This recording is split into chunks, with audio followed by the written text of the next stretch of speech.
thank you very much for coming and braving the coldest temperatures that London has ever seen this year. Yeah, I've seen worse here. Although it feels like the coldest ever, but. So this is a very, very important event in a very timely one, and we're very happy to have such a timely event, timely discussion, because as many of you know, I'm sure, the ISS has been deeply involved in the study of the Colombian armed conflict and its aftermath.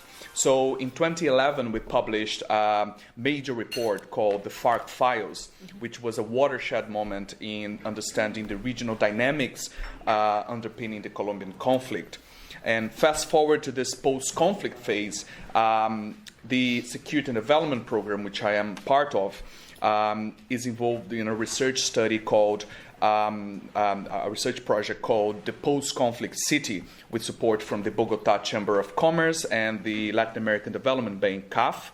It looks at the risk factors and security and development challenges facing large urban areas of Colombia, particularly Bogota. I understand that those areas might be precisely the only areas that your work is not, because you're working more on the rural areas, but we are very interested in the dynamics involving small and medium-sized cities, what sometimes is called as intermediary cities, and how these chains of rural, small and medium areas and large areas are connected, this chain of development and jobs that connects these different areas, and what happens in those areas that you are responsible for have direct impact on the larger urban areas such as Bogota. And throughout this past few years, the issues of underdevelopment, weak institutions, and insufficient state presence in some of Colombia's most violent areas have frequently featured in our analysis and discussions we hosted. The FARC guerrilla itself, as you know, or the former FARC guerrilla, it sounds weird to say that, was founded over half a century ago with the narrative of waging a war for the disenfranchised areas of the country.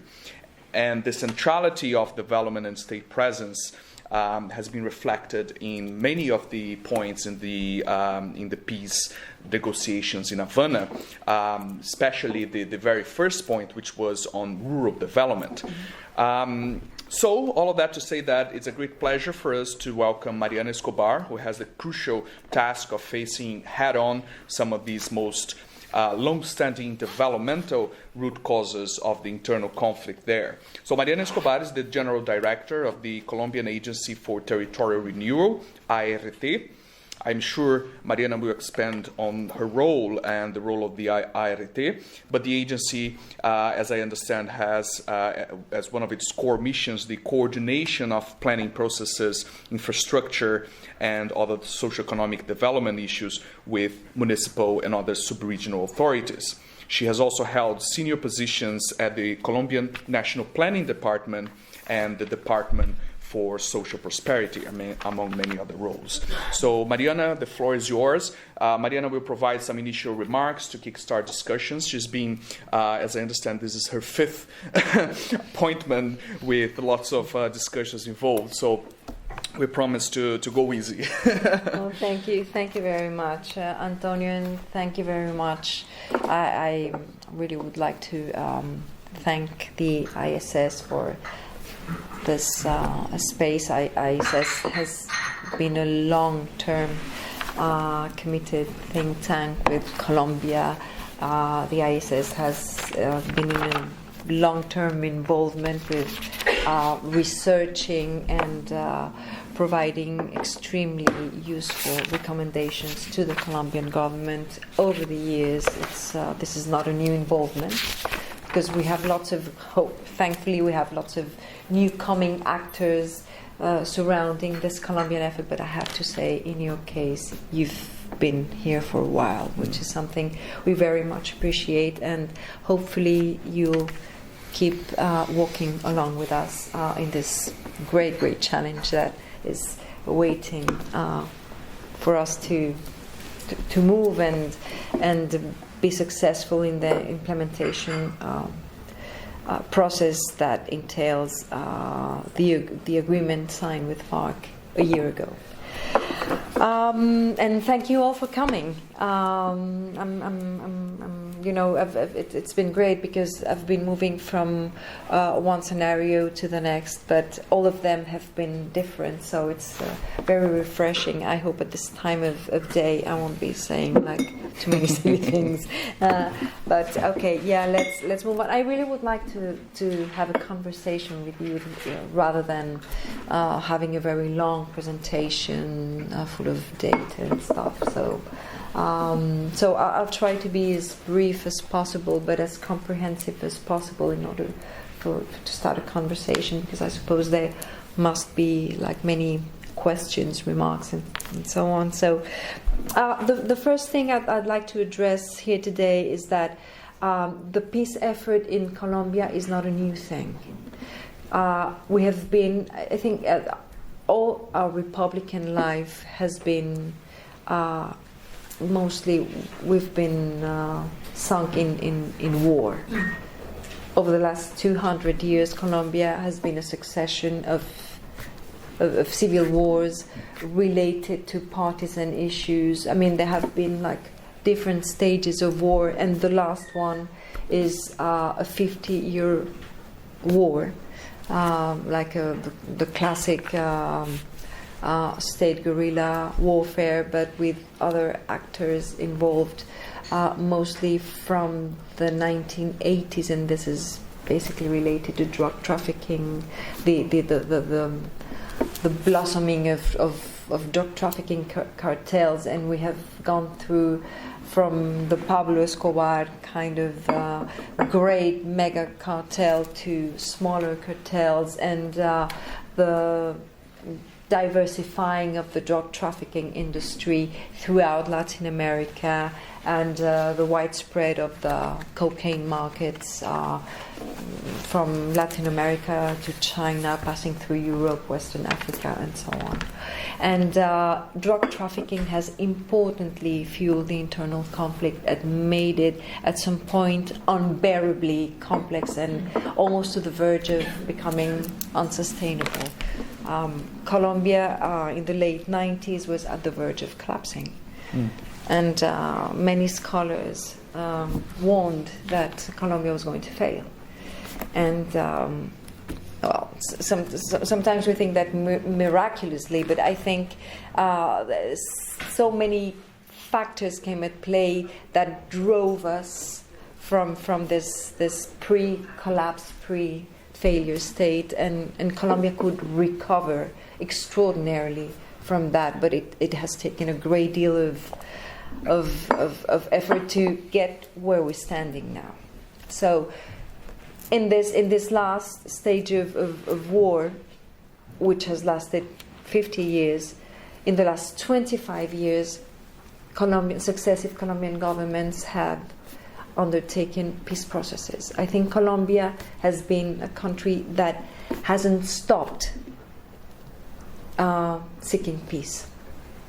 It has been, I think it has been the nation's goal, despite of oppositions, failures, and so on. The first serious peace process that Colombia undertook was in 1982, under President Betancourt administration with FARC. It didn't go well. But then in the early 90s, because in Colombia at some point there were 7 guerrillas, of which 2 of them are still, well, one of them is still alive today, which is the National Liberation Army, known as the ELN, Ejército de Liberación Nacional. But in 1988, there were 7 guerrillas active in Colombia. With FARC, it didn't work in 1982. Then in the late 80s, early 90s, 4 guerrillas were successfully demobilized, disarmed, and one of them was very successful in the political realm, which is the M19 movement. One ex-M19 combatant was mayor of Bogota. I mean, it's the most important majorship in Colombia. Many Congress members, departmental governors, and so on. Very influencing movement that has performed pretty well in Colombia, and I believe it has a lot of legitimacy nowadays as a political actor. Then we have tried many times to reach peace with FARC and ELN, but it has failed. And then there was a demobilization process that was very, very much criticized, which was this process with the right-wing paramilitary groups known as Autodefensas Unidas de Colombia, highly contested. But I have to say, in the overall, when you see it like in perspective back in time, it helped diminishing the extreme violence that this conflict reached at some point. In the late 90s, it was unbearable, really. Paramilitary violence was unspeakable. And I think it released like a great deal of pressure in that regard. And now with FARC, I think we have reached a point that I believe Colombia is not going back there. And even if still we have an ongoing process with ELN that is very complex, and perhaps is not going to happen when this government ends in August next year, I think we have enough grounds to advance, and hopefully, I hope that in 2 years' time, I try not to be very aggressive in my bets because I don't have a crystal ball, but hopefully in 2 or 3 years' time, I hope the National Liberation Army is a matter of the past, will be a matter of the past in Colombia. Because I think the negotiating with FARC and signing an agreement with FARC is a radical cornerstone in our history. And I think there was a breaking point in history 1 year ago, and hopefully this is going to happily end, well, with lots of problems, complexities, enormous challenges, but I think it's going to happen. There's also one point I'd like to address here, and is that security-wise, Colombia has made a great deal of effort that took it away from this state of pre-collapse, pre-failure, and it has built a very strong capacity of maintaining and recovering public security. Colombia is a strong country security-wise. Of course, Colombia is a very complex country geographically and humanly and socially speaking. And there are areas where the state was never there. And now we have the challenge to reach Colombian peripheral areas. I wouldn't say that in order to bring the state back in, because in many areas the state was never there. So, but we have the challenge to build state, to build markets, and to build citizenships. It's a large task we have, and we have set a goal of 15 years from now to reach that. And I believe the keys for doing so are in the agreement we signed with FARC. And FARC and the Colombian government chose the Kroc Institute from Notre Dame University to do the follow-up and evaluate the implementation of the agreement. And in words of the Kroc Institute, the Colombian peace agreement with FARC is the most comprehensive, and as comprehensive is as complex in terms of its implementation. It's because it goes far beyond the demobilization, disarming, and reincorporation issues, which is, of course, at the core of every peace process and every peace agreement. But we have profound state reforms. So the first one is a comprehensive rural reform. Rural issues are at the base of this war of 50 years. FARC was born as a rural guerrilla with claims to access to land. And the issue of land has been, as contentious as this war has been. I think the agrarian factor in access to land has been at the base of this struggle, in spite of drug trafficking being there and so on. But I think the essence of this warfare is around land tenure. And Colombia has one of the highest concentrations of land property in America, in Latin America, and it's at the root of inequalities between the cities and the countryside. There has been not only informality.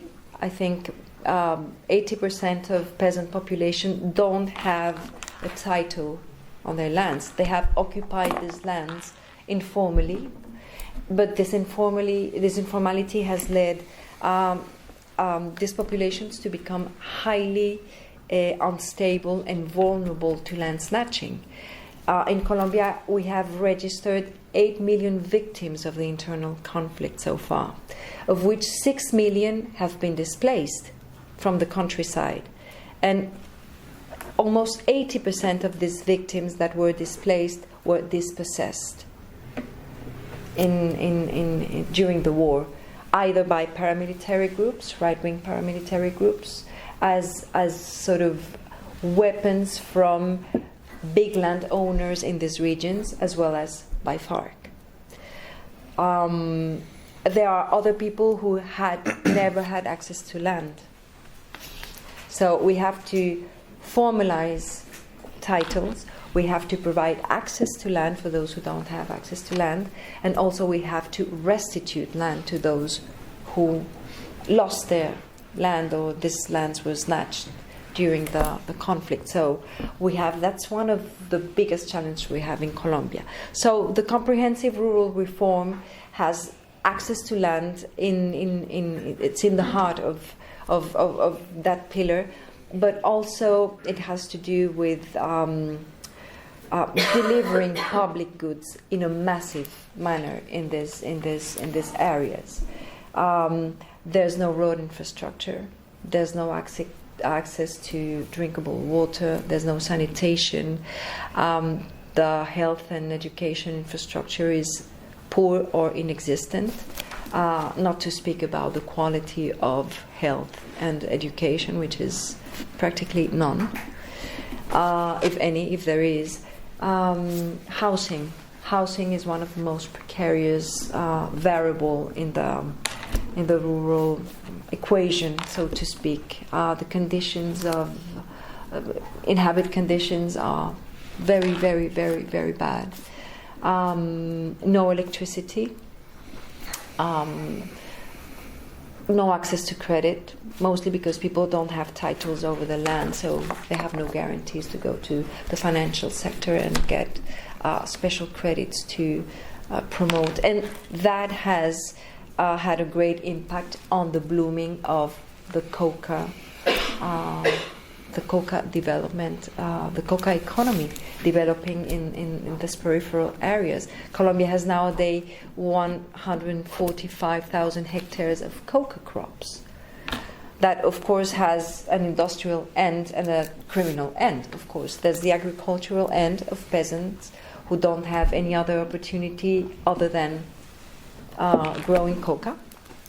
But there's also criminal intermediaries that are willing to transform coca into cocaine and then exporting or widening the local markets of cocaine consumption in Colombia. Cocaine consumption in Colombia has grown dramatically over the last 15 years.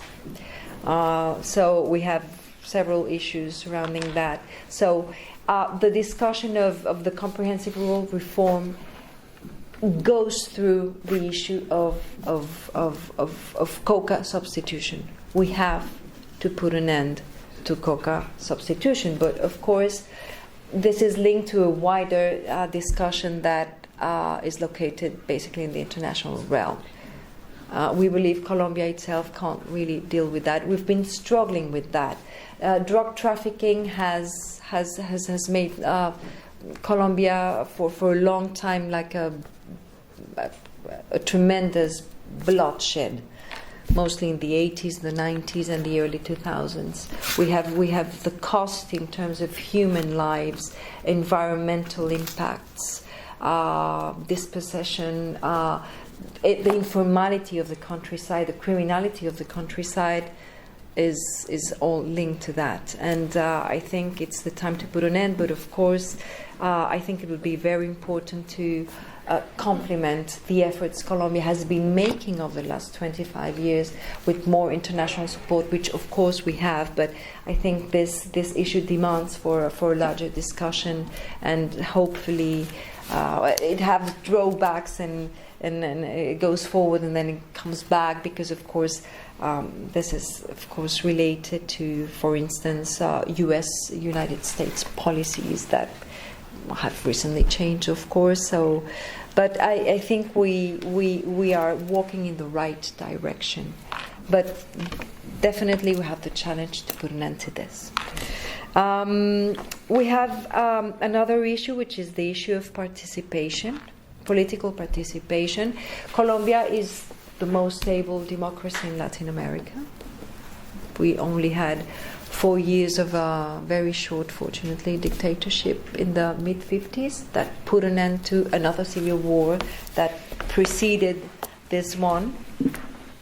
But still, the spaces for participation has been extremely narrow in Colombia. There was a long time where the power was shared or alternated between the Conservative Party and the Liberal Party, and that was it. So every time a new actor tried to emerge, there was immediate violent reactions. And one of the samples of this, which is a very unfortunate one, is when the first peace process with FARC took place in the early 80s. There was the creation of a political party called Unión Patriótica. Unión Patriótica was literally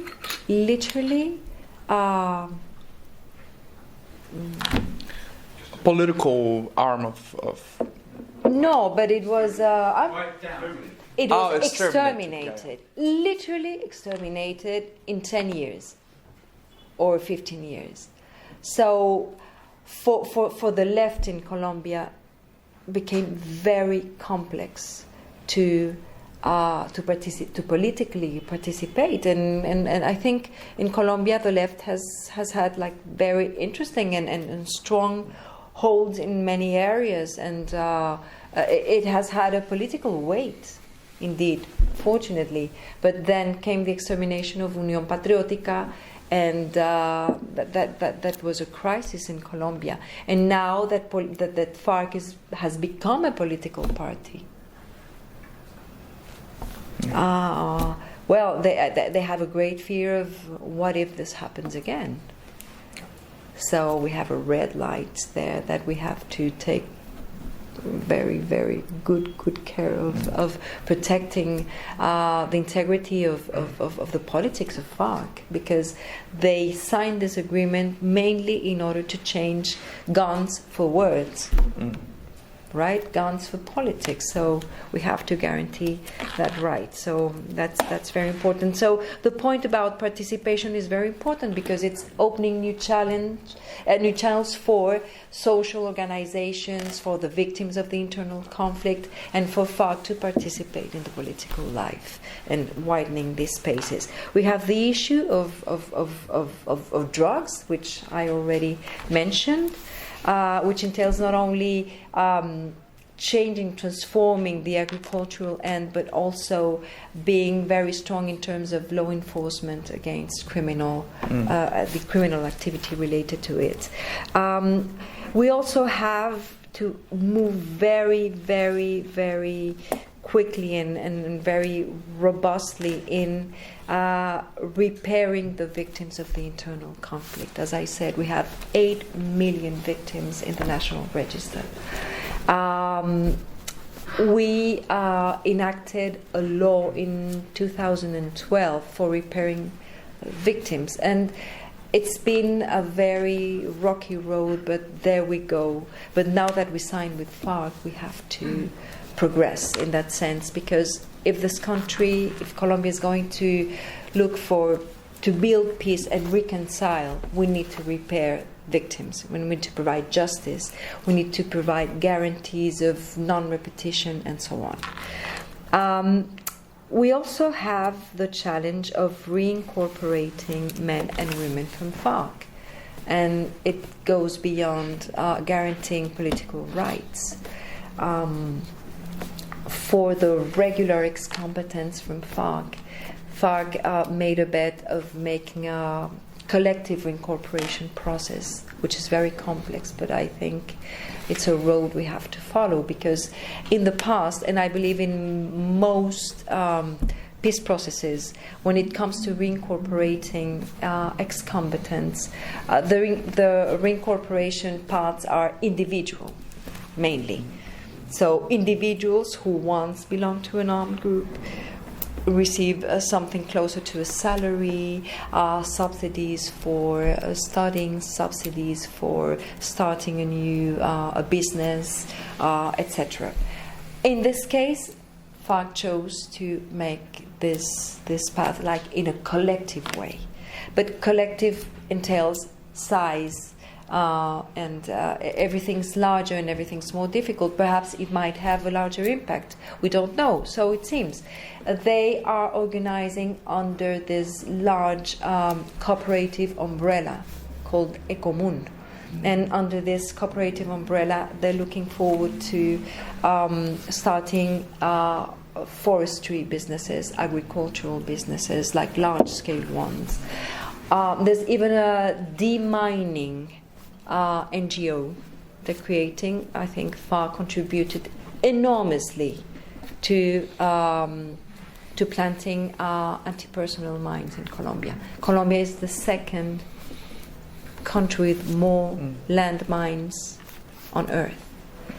And we have the challenge, of course, of demining. We made a bet of bringing Colombia in 2021, having Colombia free of landmines. And we have walked a long way, and I think we're being very successful. We're working with the army as well as with international NGOs, and hopefully we'll have soon this FARC NGO also supporting this effort. And of course it brings us to the realm of security, which is, I think, the other pillar in terms of the challenges we face ahead. As I said, Colombian warfare was not only waged between the state and FARC guerrilla. We have had 7 guerrillas. Today we still have 1 guerrilla which is active, which is the National Liberation Army. We also have some reduxes from former paramilitary groups that now behave as criminal structures directly linked to the drug trafficking businesses, and in some areas to illegal mining business. We have a couple of dissidences from FARC, small ones, but still harmful and connected to drug trafficking. But although we have many challenges security-wise, I think we're better off today. And as I said, there's no going back. Colombia has strong capabilities to confront the security issues that arise in the aftermath of the agreement signing. And I think we're going to work well. I don't think Colombia is going to face situations such as what happened in Salvador, that 3 years after signing the peace agreement, the homicide rate went up to 170 homicides per 100,000 inhabitants. Colombia was there in the 80s.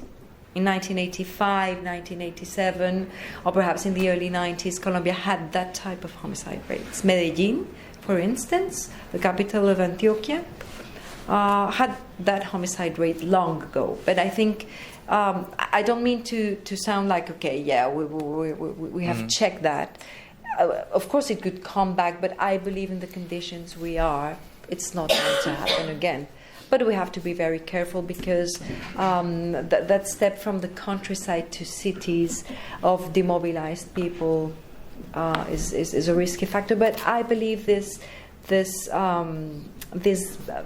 FARC will to reincorporate its organization in a collective way might prevent that sort of spillings that might happen in the aftermath of signing the agreement. So I would stop right now because I think I've spoke too much so far, and I would be more than happy if we can start a conversation. Sure. Yeah. No, you've spoken more than you promised to, but it's perfectly fine. So I will open now for questions. I have quite a few of my own. So I'll just ask that if you want to ask a question, raise your hand, and then I'll ask you to also identify yourself.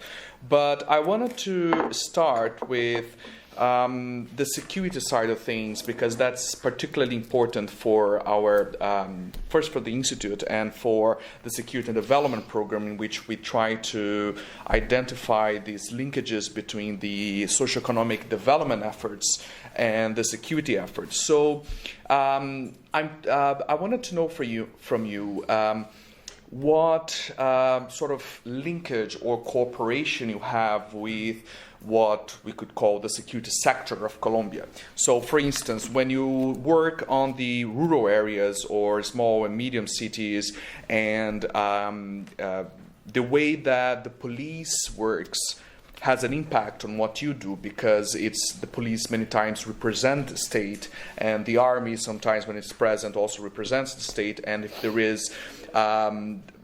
there is disconnection between these approaches, if there is too much of a heavy-handed approach, it will diminish the trust that people have on the state and will affect your work.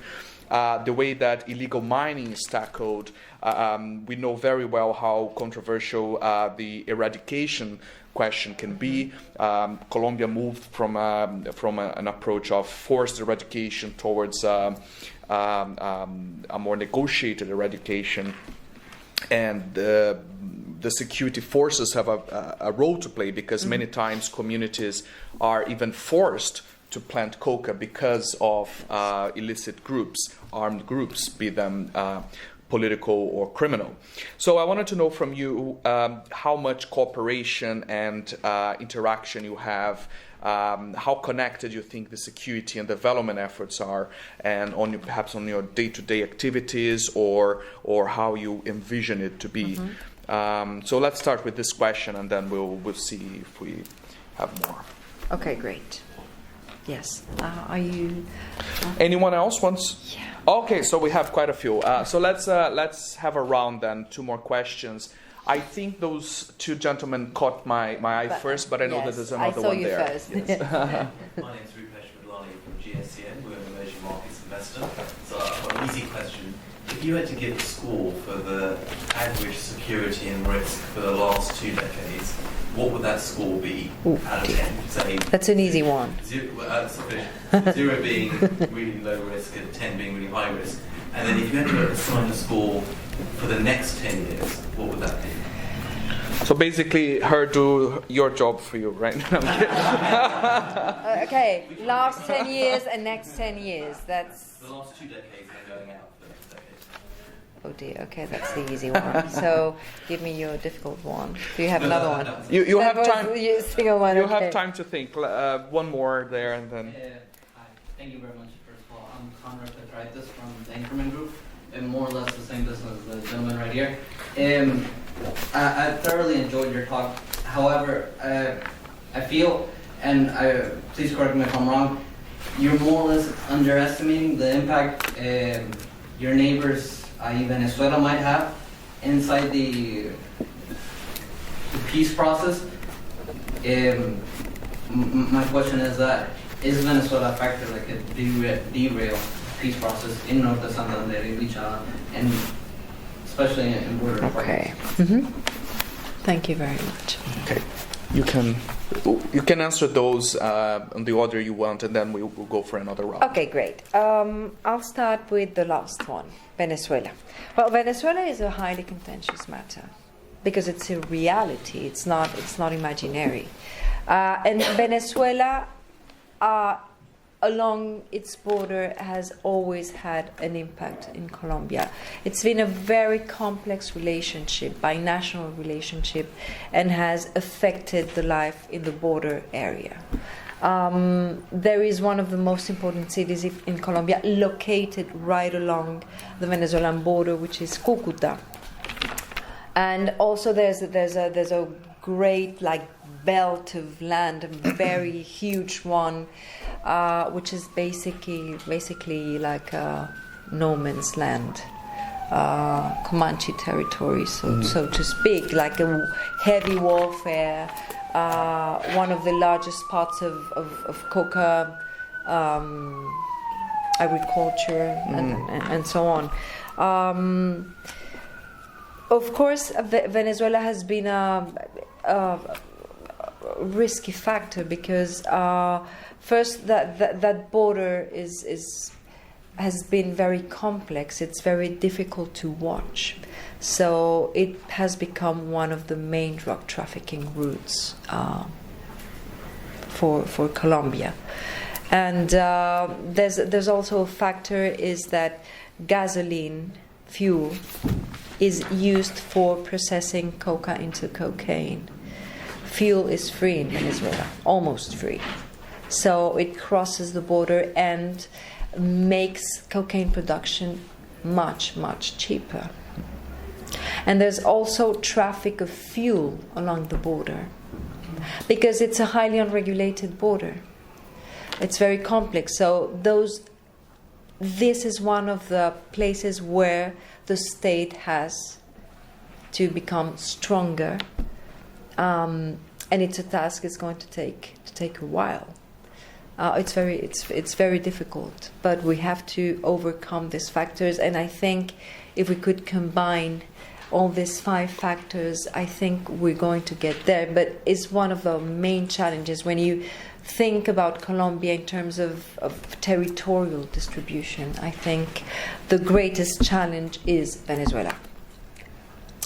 And of course, the relationship between both countries is becoming very complex, highly contentious. The migration is going overboard. Venezuelans are entering Colombia every day by the thousands. They're everywhere. And it's becoming a matter of unrest, which is something very complicated to politically managing. I think the government is embracing Venezuelan immigrants, but everyday people are saying, "Oh no, these guys are coming and taking our jobs away from us," and so on. It's becoming it's creating a very complicated social unrest situation. So we have to watch because Venezuelan factor is a variable that makes it much more difficult than it is in the overall. I would say that's what I would say. In terms of the score, okay. The past 20 years, it's a long line because over the past 20 years, so many things happened. I would say that at the very beginning of the end, the score could have been 0, or perhaps minus something. I couldn't say, but it was very bad. But I think it dramatically changed, and I think it sort of exponentially grew, in a positive way. The capacity Colombia could build in terms of security was very important, and if that effort wouldn't have been made, we wouldn't have signed the peace agreement with FARC. It could have been done otherwise.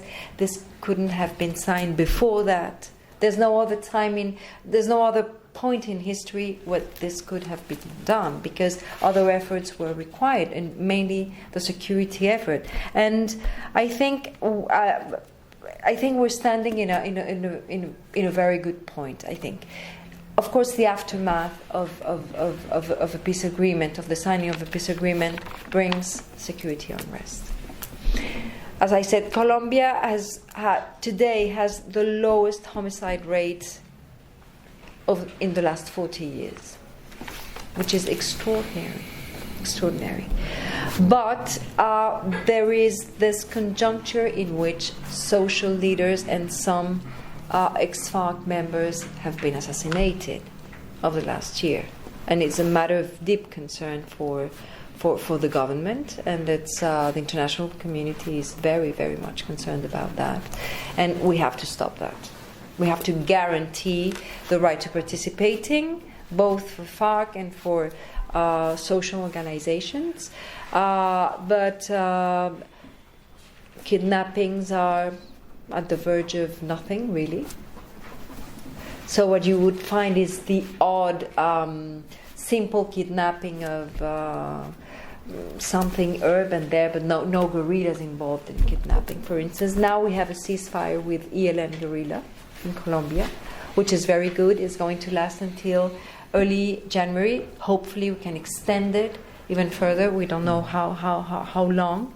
But I think the situation is, I think the climate, the security climate for investment, for instance, is extraordinary. Let me tell you this. I travel along throughout the country. And I've been doing this for over 25 years because I have always worked with government. I worked for a long time in human rights. I worked in the area of public security. And now I'm more public policy then, and now this. And I can tell you that I have seen my country evolve from the verge of collapse to what it has become now.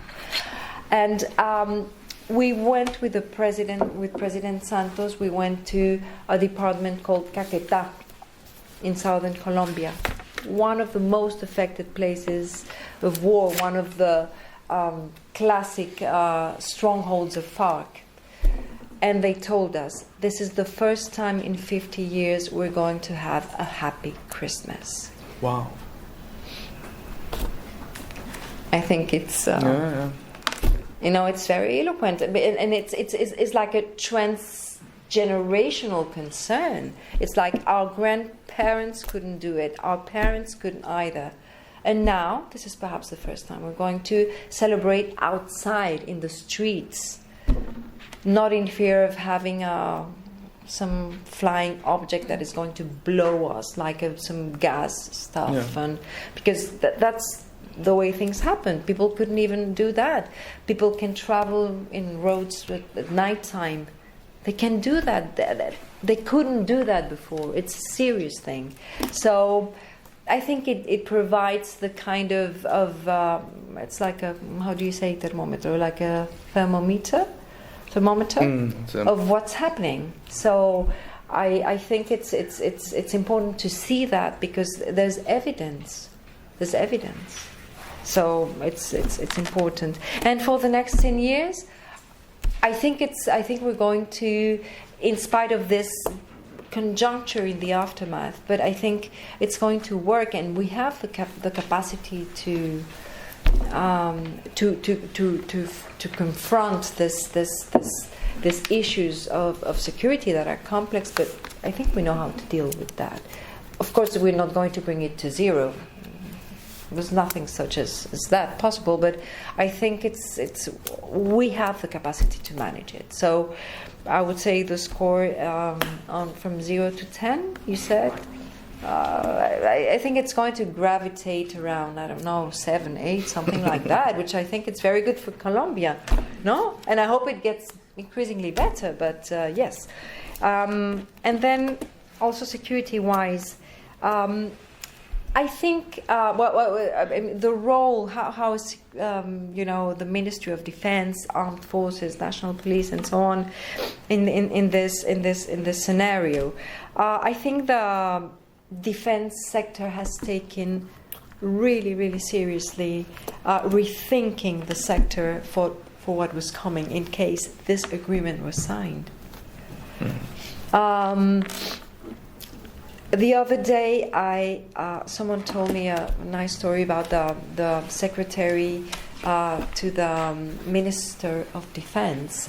She's been there for I don't know how many years. She has been with I don't know how many ministers of defense.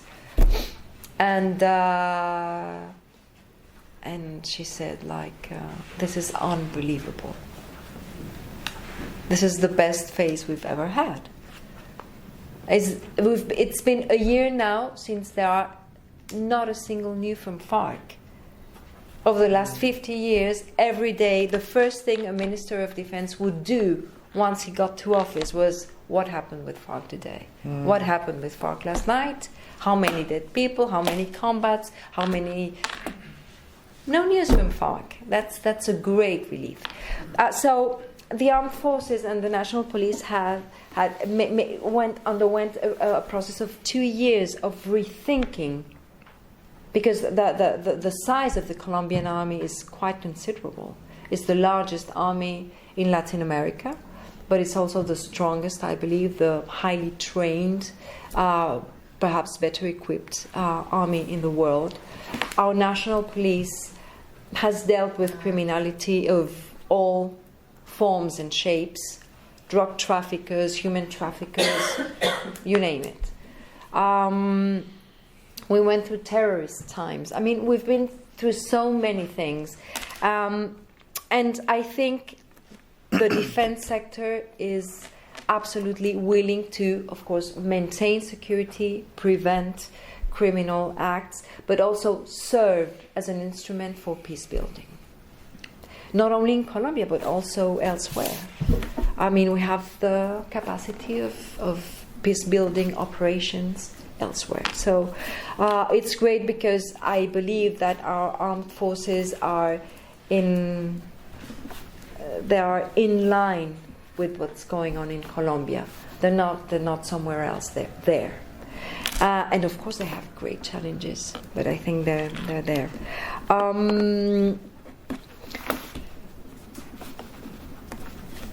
Well, I think I would say that, of course, we have challenges regarding illegal mining.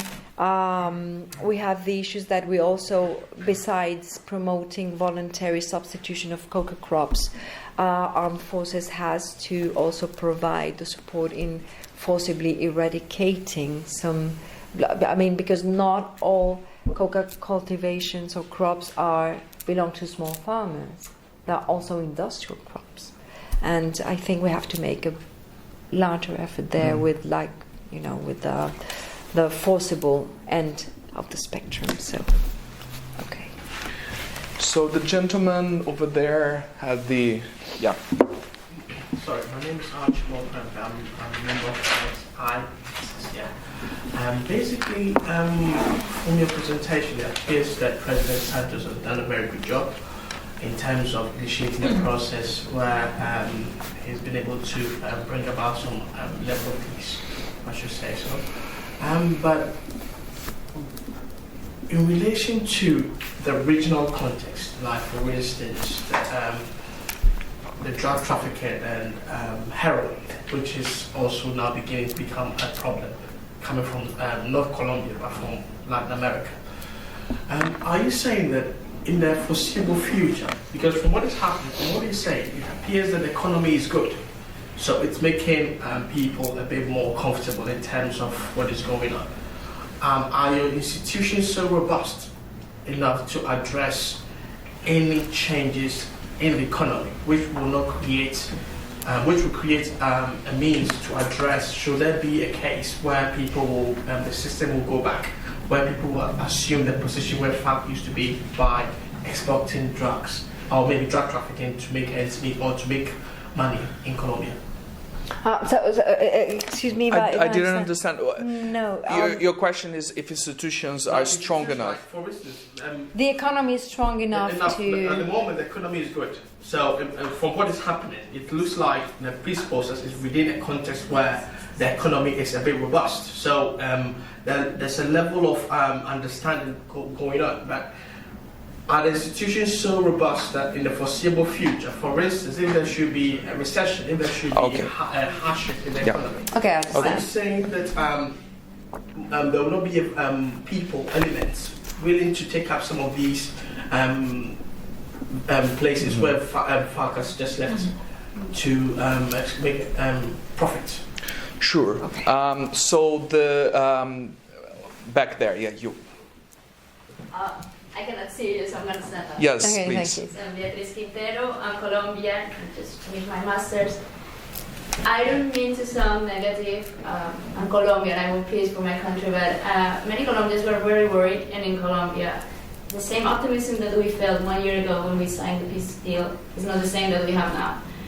Why? For many reasons. And for instance, last week the chief of the UN in Colombia said that only 45% of the former fighters are still in the zones of the reintegration zones. It doesn't mean what's happening with the other 55%. It doesn't mean that they are rearming. But one of the reasons why they left is because they are not trusting the government anymore. And that's deeply concerning because it's not just about that. It is sense in many places. I know that if you go to Caquetá and La Montañita, they will tell you this is peace, I breathe peace, because I've been there. But I've been to Chocó as well, and what's happening in Chocó now, and what's happening in Nariño. Yeah. Okay. They are not breathing peace. They are not smiling. And it's about what is the government going to do we cannot lose this moment, This is our historic moment, and this is the time. What's the government going to do to recover that confidence in this peace agreement? Okay. So, Thank you, one more question in this round, but we'll have time for another one. The gentleman over there, yes. It's not just it's not a question so much as a comment. Dudley Ankerson, government advisor in this context. And I think as far as the ELN is concerned, the ELN process would only work if they're confident in what they've seen as the FARC process, that that's going to work. At the moment, they're extremely doubtful about that and making that clear. And I think it'll only work as well if the government approaches it, takes up a different approach to the talks and changes the team and various other things. I think the implementation is going slowly, I'm afraid. That's my impression. We're all in favour of it, we all support it, but there's quite a lot of evidence that things are just not reaching where they ought to reach. There seems to be a lack of appreciation, which you obviously don't share, you're different, but some of your colleagues, I think, are just simply not aware of what reality is in the hinterland of Colombia. When they had the referendum, they put the arguments in favour of the yes vote for the indigenous on a website. So how many indigenous communities have electricity? None. I mean, that's the sort of... So why put it on a website instead of printing it or going out and telling people? These are the kind of things that... when Paulo was in a village recently with the army, part of the integration process, he said, we'll be sending money to your community. You can collect it from the ATM. Well, the nearest ATM is about 80 kilometers away. Yes. So that's happening as well. And I think... Okay, just very quickly, because we're running out of time. Okay. The EPL, I think, is still active in certain parts. The UP, I think, is a terrible shadow of the country. And for what it's worth, I recommended to Juan Carlos Restrepo that he should ask for specialist protection from the British government or whoever to advise on how to keep the FARC leaders alive during the forthcoming campaign, because if they get killed... No, it's the end of this process, definitely. So if you could be as succinct as possible so that we can give someone a chance to ask a final question. Okay. I'm just going to link your questions, your concerns, as well as Beatriz's. Well, the implementation is slow. I think, implementing is very, very extremely difficult, mostly in such a complex setting. I mean, we have other violent factors going on. We have drug trafficking pretty much strong in Colombia, so security-wise and in terms of implementing is difficult. But I think it's important to think this process in the longer term, because what we agreed with FARC is to be implemented within the next 15 years. So the agreement was signed 1 year ago, exactly 1 year ago. So if you think about the steps, nothing's perfect, and this is a bumpy road, basically. This is not linear, this is not smooth, and on top of that, we're in a highly politicized arena because next elections are coming next year. So, and of course, the country is radically polarized around the peace agreement. But let alone that, the first step to be done once the agreement was signed was advancing in demobilizing and disarming FARC, which we did, and I have to say FARC did. They complied. They got there, and that's a serious commitment with this. We made it in 8 months. Yesterday and over the last year or so, I've been discussing this issue a lot with Northern Ireland people who made part of the negotiation team, advisors, NGOs, and so on. The disarmament process took them 10 years. Sri Lanka, not all weapons have not yet been all totally been handed in. So, and this is not my saying, it's the UN saying, as well as the Kroc Institute saying.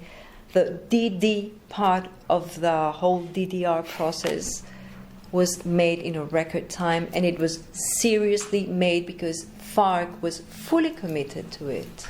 We have to acknowledge, and in spite of that, of course, the concentration process of FARC was very complicated because the camps were not ready, the infrastructure was not ready, and I have to recognize that we could have done better.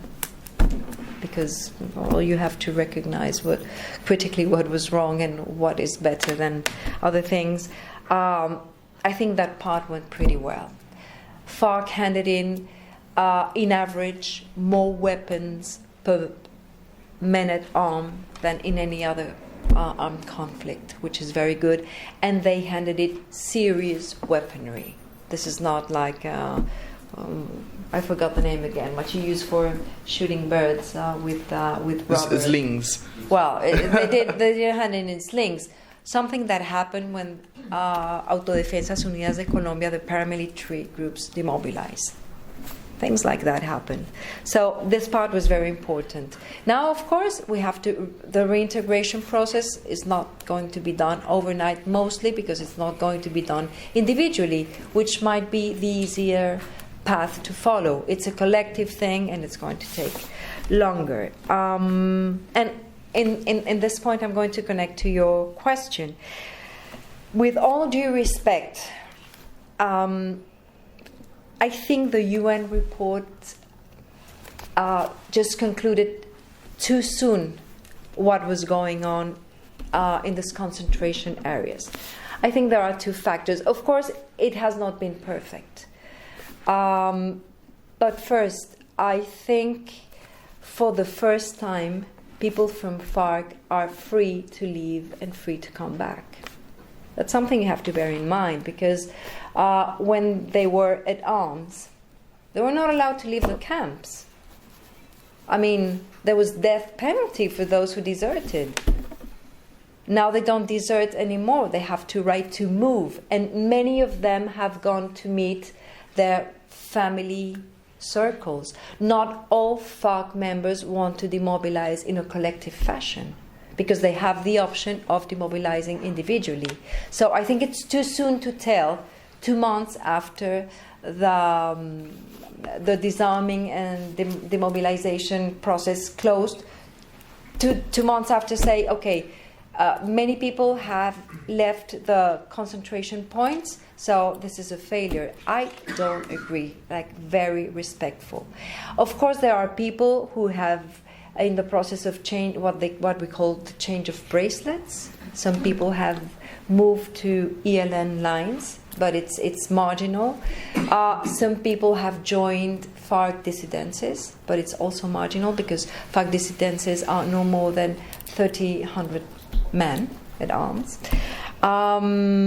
Many people have gone to the city, and perhaps many people are coming back to the concentration centers that now are called the zones for training. I can't remember really the name, and less in English, but perhaps they come back because perhaps they're going for a time to join their families and think, okay, how is this going to work? They might come back. Another could be dissatisfied in the rhythm and the ways things are being done. I think that there is a mixture of everything, because the process has not been perfect, and perhaps some people have left because they're unsatisfied on how things are going, because it went a little bit slow, the infrastructure took long, they're not so sure what's going to happen. But I don't think this is the only explanation, and I believe it's too soon to conclude that this didn't work because 45% of people left. They might come back. And I've been visiting these areas thoroughly. I visit weekly. I visit at least 3 or 2. And they tell me people come and go. People come and go and visit their mother. They come back. Sometimes they go back and bring their children because they were not together. They didn't have the family unit, so they're bringing the whole family unit. I mean, there are so many things happening. So I think we have to think that in a more narrow way, but of course there must be something in play there. I would not deny. Of course, not everything is fantastic, as I said. Of course not. There are other violent actors in the equation, as I said before. So areas as Chocó for me is the deepest humanitarian concern we have in Colombia right now. The ceasefire with ELN indeed has helped a lot to reduce the burden of the humanitarian threat provoked by FARC, because in Chocó there was still very thorough internal displacement of communities confined. The assassination of social leaders, not only by ELN but also by BACRIM. So it's terrible. Nariño for me is the most complex case we have in Colombia, because Nariño is not only an area of extreme poverty, of extreme exclusion. It's full of coca crops. It has more hectares of coca crops than Bolivia itself. It has over 26,000 hectares of coca. And that's a security problem, that's a social problem, of course, but we have very strong drug trafficking structures in the urban areas connected to the agricultural end of it. And there's also the participation of the Sinaloa cartel from Mexico in the equation. And of course, it's not a very easy knot to detangle. So perhaps Tumaco is going to take us longer to intervene and to normalize Tumaco. But Tumaco is also of humanitarian concern. And the strengthening of this criminal market is something. It's a terrible thing, and Catatumbo along the border with Venezuela is also an issue similar to that. But I can say that in the overall, because there are other post-conflict regions, these are not the only ones. Think about northern Colombia, think about Montes de Maria in the Caribbean region, Arauca, for instance, the ultra-violent region. With the ceasefire with ELN, it has changed very much. We have to see what happens if we can keep the ceasefire conditions and so on. What I mean to say, this is not Disneyland. This is no. This is not pink, and this is not happy. In the overall is very complex. But I think that if you think this process in time perspective, from where do we come from and where are we standing now? What has changed? What hasn't changed? What has gone worse? And what can we have hopes for? And where we're going? I think, well, of course, I'm a governmental agent, so perhaps I'm not that reliable because I'm kind of subjective and so on. But I have to say, we're standing in a strong point, and of course, you can see it surrounded by so many vulnerable factors, such as violence, the political environment, drug trafficking. What's going to happen with the Colombian economy that has resisted international recession, the crash of oil prices, and so on. But I think Colombia has more muscle to face the challenges we have ahead than we did 15 years ago. So I think we're better off today than we went before. And I think if this is well managed, if we deliver in an effective fashion, I hope it's very difficult to deliver as well. But if we can reach like the minimum equilibrium point in this, we might succeed and we might move on. And I believe Colombia not only deserves it, but I think Colombia is capable of doing this. Mostly because we are supported in the whole by international community. And I think it's a great opportunity. So, of course, there's a lot of wishful thinking. But I always try and see the glass half full than empty. So, well, thank you very much. Thank you very much, Mariana. We have many other questions, but they will have to be for another day. We've tackled many questions today, so we should be proud of ourselves. So please join me in thanking Mariana for this excellent presentation.